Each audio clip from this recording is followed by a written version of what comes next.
If you've been trying to grow a spectacular azalea hedge in your yard and you're wondering when is it ever going to develop and how is it going to really turn out, we've all been there trying to plant some beautiful azaleas that are so popular in this part of the southeastern United States, as well as other parts of the country. Let's see my strategy that I used starting 3 years ago, how I'm doing, and what I've learned so that you can have a successful garden too. I started out with the goal of having a collar of these beautiful shrubs around my old water oaks in the front yard. And then I could sit on my porch in the early spring with my morning coffee and look out, and it would be so beautiful, those magenta blooms. I knew it would work in this area because they were all over the place. You could drive around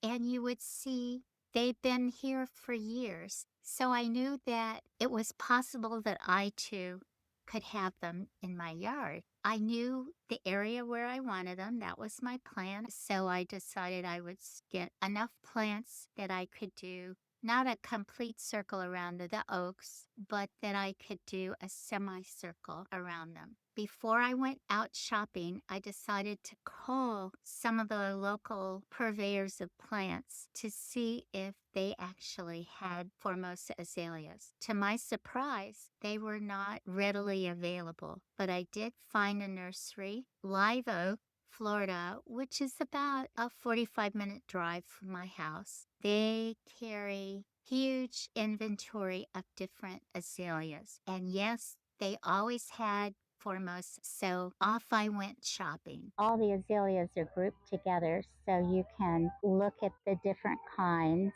and see what you want in terms of characteristics, color, and bloom time. The thing about it is the sun requirements, the soil requirements, and the water requirements are pretty much similar.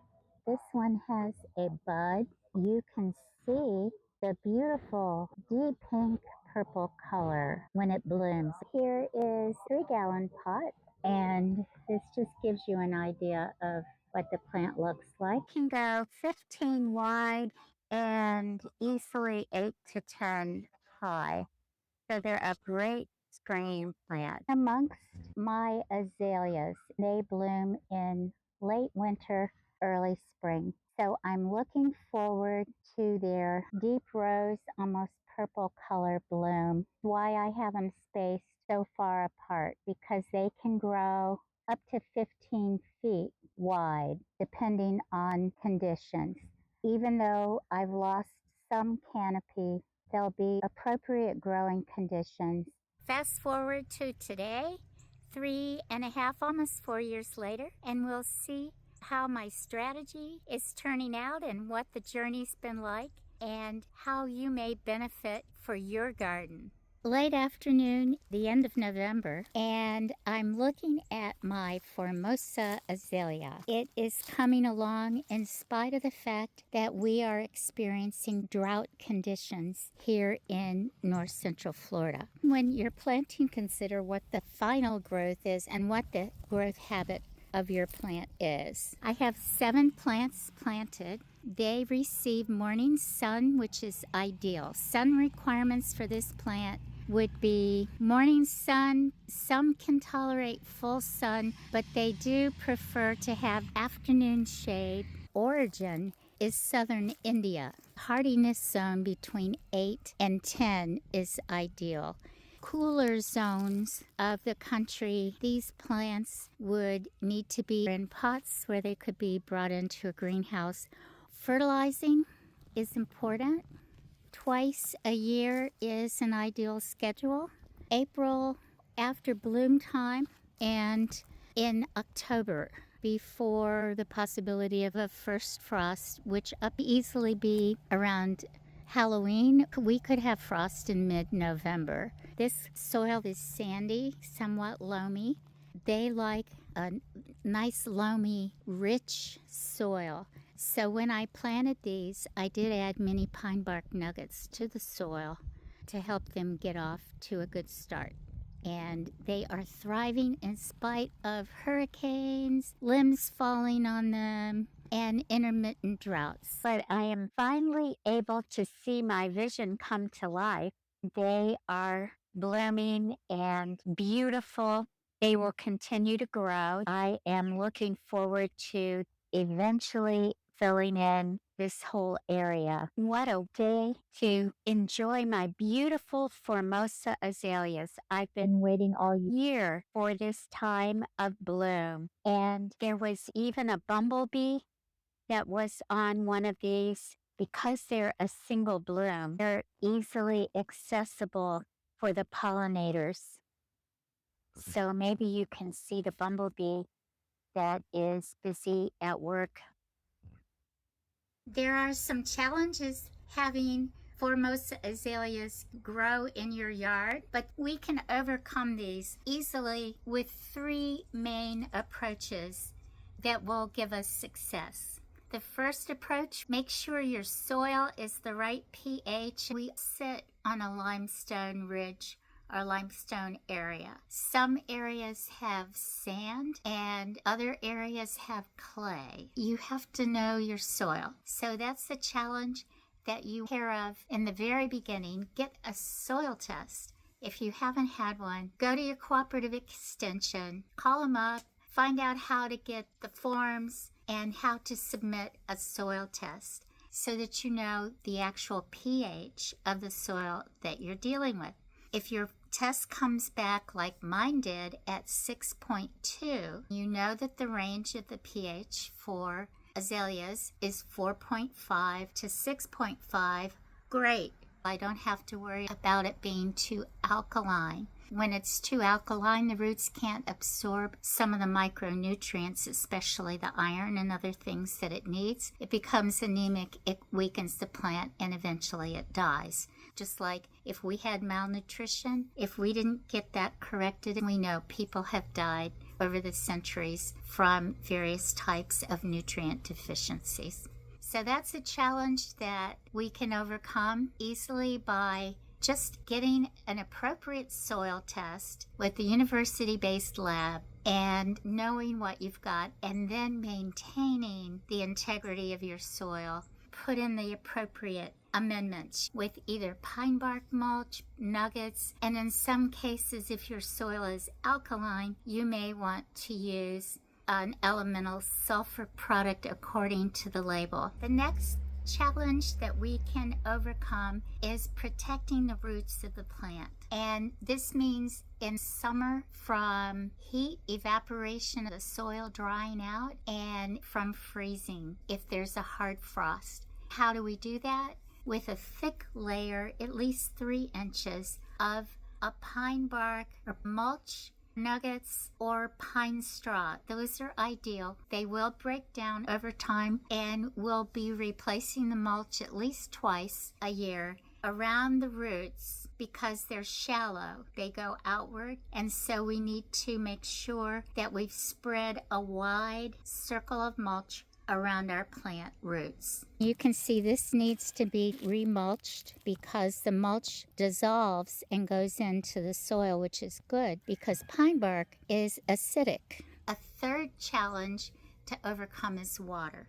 When you have rainy season and then you have dry, hot temperatures, your plants are going to need to be watered. Once the plants get large and established, like I see when I drive around, then they are somewhat drought tolerant, but still they benefit from having at least once a week a deep soak. You want to be sure that they get watered appropriately early morning so that the water dries off their leaves so they don't get damaged from the water sitting on their leaves and causing black spot.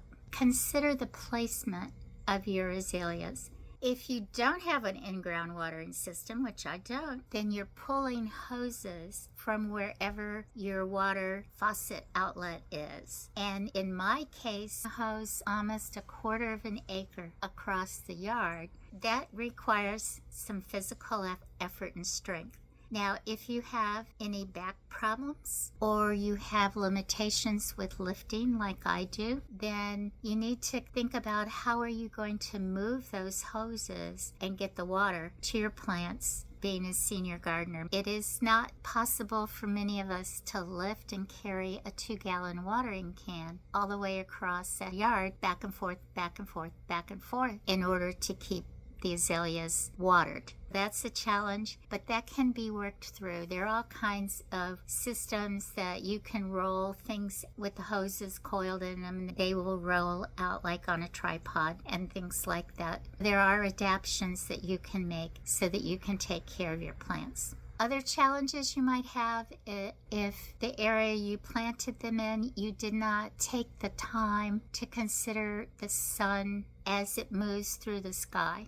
So what you see in November for the sunlight, if you're going shopping for your plants in November, it will be different in June, July, and August, the hottest months of the year, where the sun's position may be down on your plants at the hottest time as opposed to being in afternoon shade. The final thing is you want to be sure you can easily weed the plants, because weeds always compete with your plant's roots for nutrients and water. And in this case, having a very overgrown, weedy area on your azalea is to their detriment. Mulch can help. It doesn't prevent weeds, it helps deter them, it reduces the number, but at the end of the day you do have to check at least on a regular basis. Whatever your schedule allows, you need to check and pull the weeds when you see them. If you're keeping the soil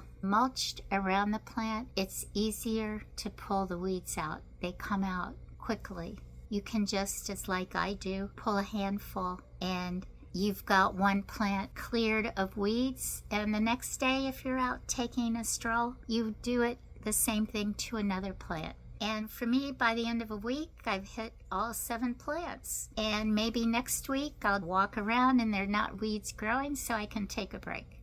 That's the challenges and how we can address them so that you and I can be successful gardeners and grow these beautiful walls of magenta blooms that come in early spring, like in March and April, and do attract pollinators. You now have the roadmap that you need to be successful planting these Formosa azaleas. It's autumn and the stores are full of azaleas here in north central Florida and other parts of Florida and Georgia.